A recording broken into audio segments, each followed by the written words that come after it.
Then I would like to introduce our first speaker, Omer Shlomovits. I hope I'm saying your name right.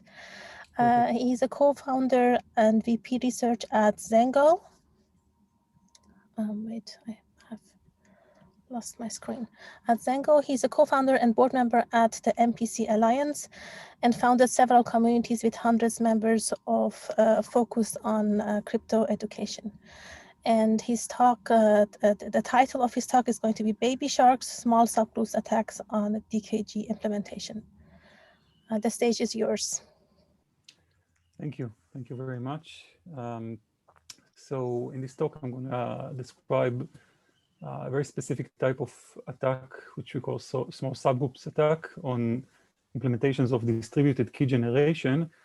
And I would like to start by explaining a bit about elliptic curves with cofactors. What are those small subgroups that I'm referring to? Then give some high-level abstract notion of distributed key generation. Then I would double-click on it just to elaborate on the primitives that are of interest to me, which are verifiable secret sharing and proof of knowledge of elliptic curve discrete log. Then I would show how how we can bypass those two primitives, the security, and by that, let's call it breaking the DKG. And then finally, we'll describe real-world applications that are based on DKG and how we manage to attack them using this technique. Okay. So most of you are, I assume, familiar with this let G be a group of prime order Q, because the reason is this because this is a very popular way to build cryptography. This is usually how we describe our main group in cryptographic systems. Now, what happens is that for some practical implementations, we are not always working in this group of prime order Q, and we need to do some effort to make sure the cryptography indeed happens there. So two examples that we focus in this work. One is curve 25519. So this is elliptic curve, which has this first complete addition law. So this is one motivation to work in this, not in the prime order group. And another one is the BLS 12381, which is a pairing friendly curve. So this may be another motivation. So in our case, we define a point on the elliptic curve as this addition of two on two subgroups. One is the prime order subgroup, which I generated using G and of order Q, and one is a small group, subgroup of order H with generator T. Now, what we get from this description is that we can see the order of this point of this new group is H times Q. Now, there are known and easy ways to sanitize and make sure the cryptography happens on the subgroup of prime order. One is we can get rid of this KT by multiply by the cofactor, meaning that the order of the small subgroup. So you can see we can do HP, and then we are losing this KT. And if we really want to go back to just S, so we can also multiply them by the inverse H minus 1. There's also a way to check that we are working on the subgroup of prime order by multiplying by the order of the subgroup of prime order and make sure we get the point infinity. Okay. Now, distributed key generation, this is something that is it's a very popular primitive in distributed systems, such as threshold signing, random beacons, consensus, and we'll see applications later on. What we want to do, so with just looking at it from what is the output we want to achieve here is I need to introduce here the notion of a key pair. So we have a private key and our secret key and a public key, and the public key would be a point on the elliptic curve, and the secret key would be some scalar. So this is S and SG. And in the DKG, we want to distribute this secret key. So we want all parties to learn the PK, the public key, but we want to make sure that each party holds what we call the secret share of the secret key. So I'm simplifying it a bit, but this is what I need for this presentation. And to do this in a secure way against malicious adversaries, there are two common cryptographic primitives that are often being used in those DKG's protocol. One is VSS, stands for verifiable secret sharing. And let's say for each party to secret share its own contribution to the secret key SI. So SI is the contribution of party PI or party I. And another thing is this elliptic curve discrete log proof of knowledge for SI. So I would now describe exactly the protocols to show what I mean. We'll see in a moment the exact interpretation of it. So let's start with verifiable secret sharing. So here I have a role of a dealer. The dealer generates this polynomial where you can see that in the zero coefficients I have SI. Okay, so this is kind of the whole point of the polynomial, and then I just randomly pick coefficients A1, let's say till 80. And I'm also generating commitments, which are points that corresponds to the coefficients of the polynomial. So what's in blue here is the parts that are relevant to the malicious security. So this is what I need to add when I need to make sure that the dealer is not cheating. This is the verifiable part in a sense.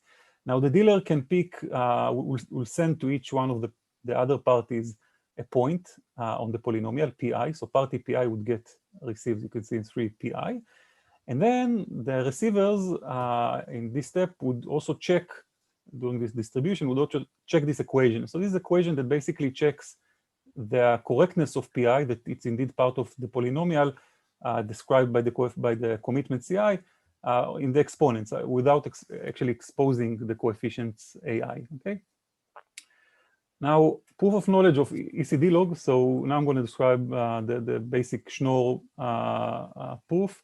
So we have a prover and a verifier. The prover would want to prove that he knows SI such that the commitment, let's say to the zero coefficient, C0 is SIG. So the prover, what you'll do, it will pick this random nonce R and compute a point A. Then the prover would compute, this is Fiat Shamir standard, would compute a challenge E, which is just a hash function of some known parameters. And then he would compute this proof Z, right?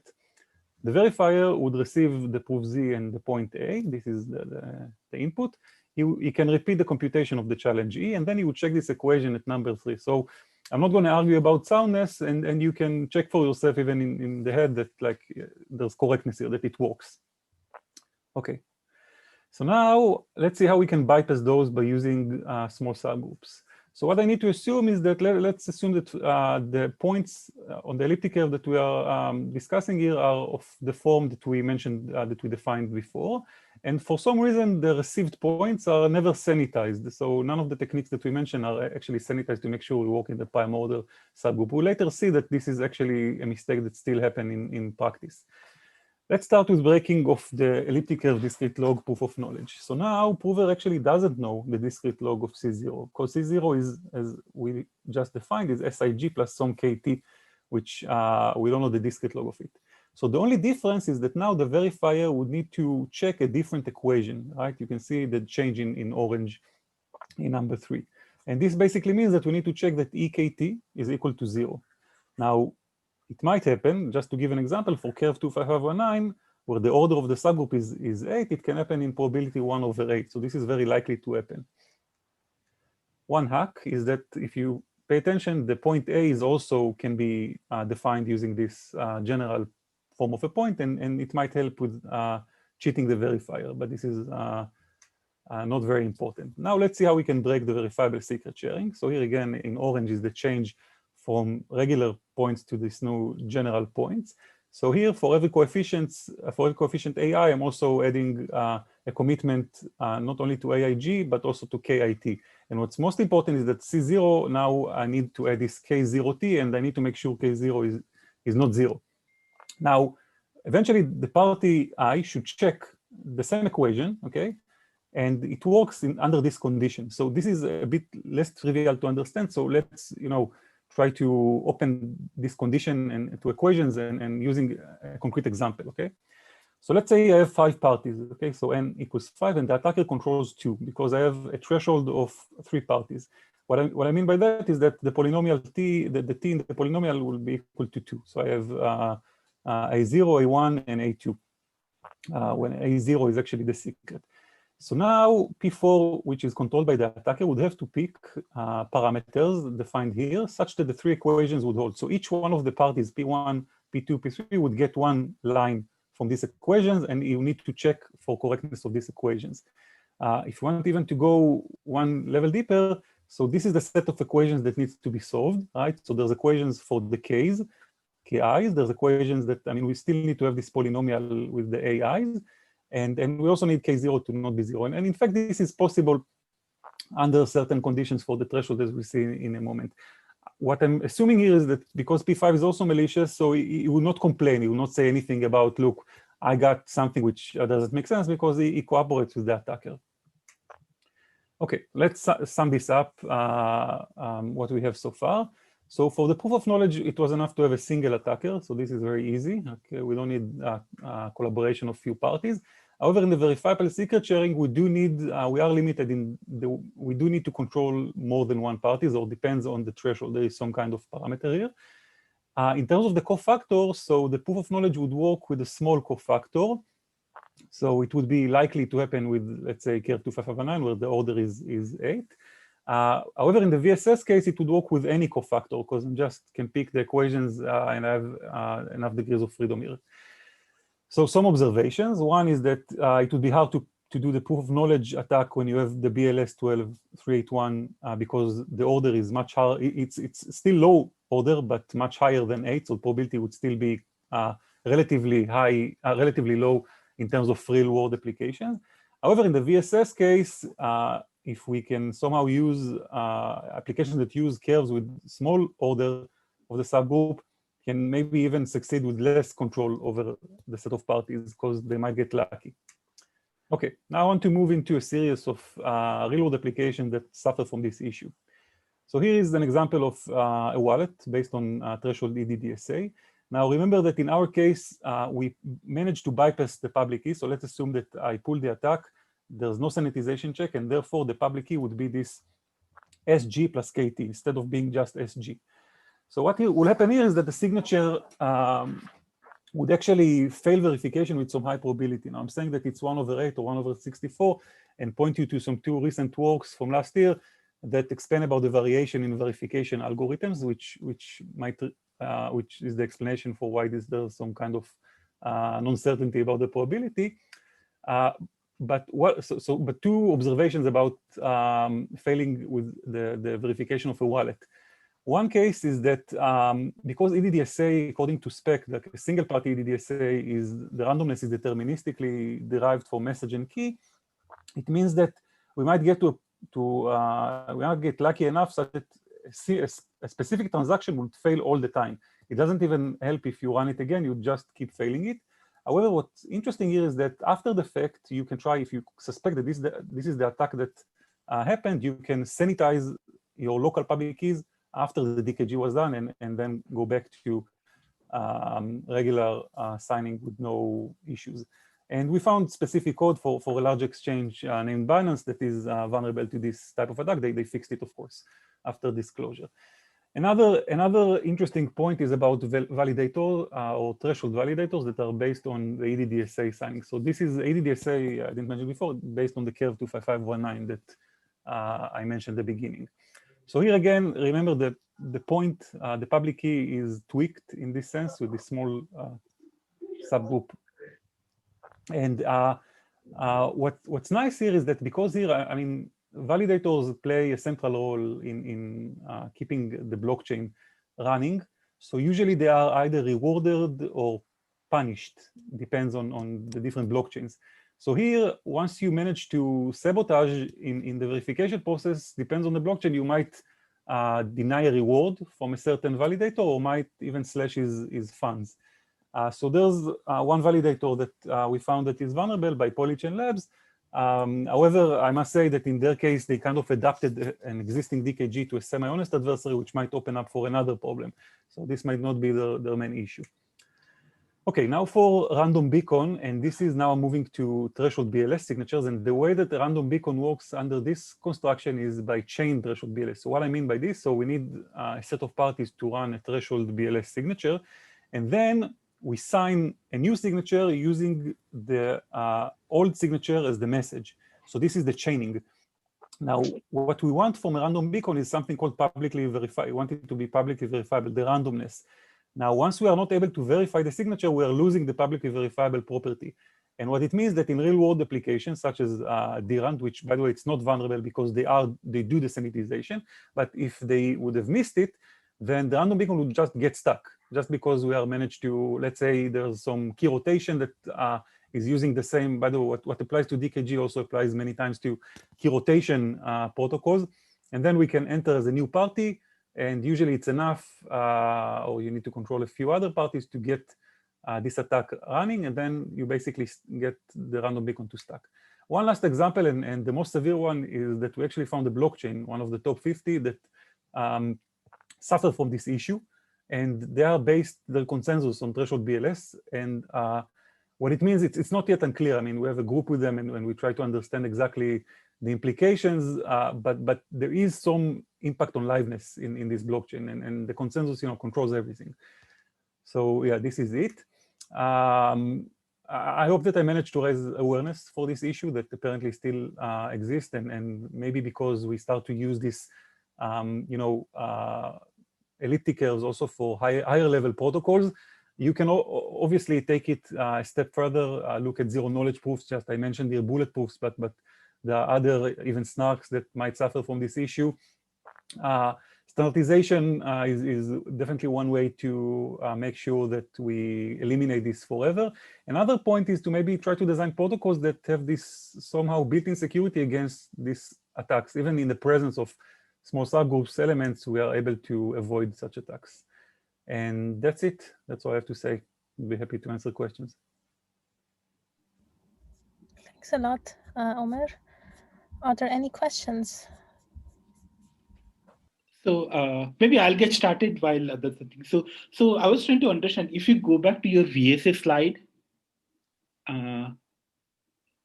so here I think in the, here you're assuming that you're working in more like N out of N setting, that all participants are providing inputs and we have to consider all of them, right? Or that's not necessary? Yeah. So there is a condition. This is why in this attack I need to control two parties, and it's not enough to control one. And the condition depends on I mean, I think I wrote it in the table that there is some condition on the VSS that it works for when you have dishonest majority, obviously. So in the N out of N case, it would be ideal to pull this attack. Otherwise, you do need to control more than one party. So it's a bit hard to pull this attack in this case. You need to, in the case that you have threshold, which is between N divided by 2 to N, so you need to manage attack more than one party. Okay. So also one more thing before, there is also probably question. But what happens if instead we employ Pedersen commitments and prove based on that in such a setting? So currently you are just using what is discrete log commitments or whatever, the basic exponentiation commitment. So what happens with the Pedersen commitment if they are employed instead? Yeah, so I think that I didn't look at Pedersen commitments because like maybe it would be nice to elaborate on like the method in which this work came to be, and it kind of worked backwards from the way that I present it. So we first looked into implementations, and then we found this issue with like they are not doing the sanitization check, and then we tried to understand what they're doing, what can go wrong. And then we saw that, okay, so there is this VSS that we need to, the Feldman VSS we need to bypass, but none of them used Pedersen VSS. So I don't know, I didn't check the resilience of it too. There's also a question by Andrew Miller. Does Ristretto address this, an implementation of elliptic curves that makes it hard or impossible to forget sanitizing? Yes, Ristretto deals with it. This is one of the key things that he solves. Ristretto basically deals with everything, so it gives you to enjoy all the words together. It's fast, and it gives you the security because you work in the prime order group.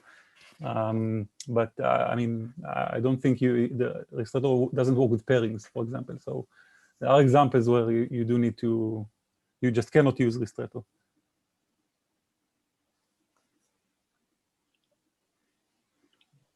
Cool, thanks.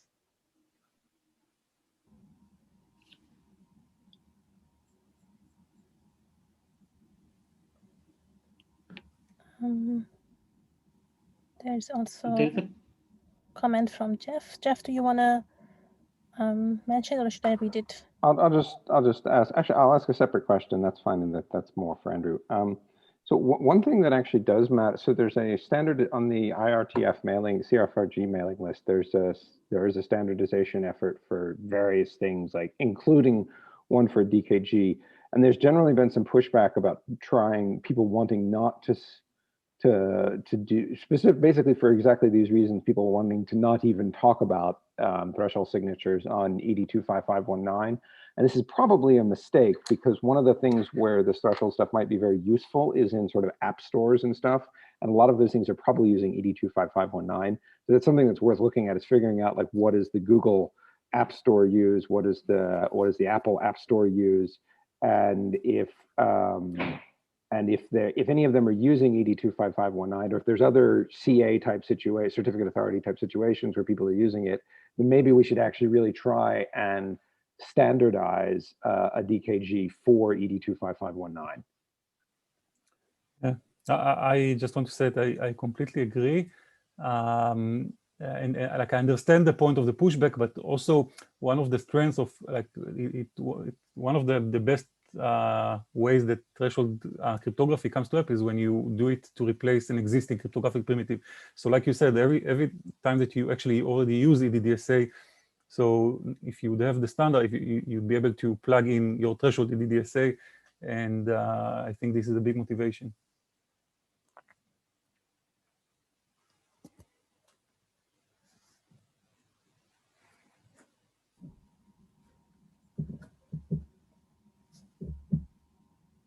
So one thing I might want to, so BLS 12381, I'm not entirely sure if the cofactor is cyclic or not. Quite possibly it isn't. Would that lead to anything interesting or not? So I don't know. For me, cofactor here is I don't know if it's I don't know if it would lead into anything interesting. And I would say that I know that there are a few researchers now kind of trying to look into these areas. And I hope that, because again, this is kind of a collision that bound to be in any case. I mean, there's the cofactor that, like, lives there, and like, you need to find what to do with it. And it might cause other issues, depends on which protocol and so on. So I think there's like some interest in academia already around this, trying to figure it out in the context of, like, the BLS and like when you try to do stuff with BLS curves.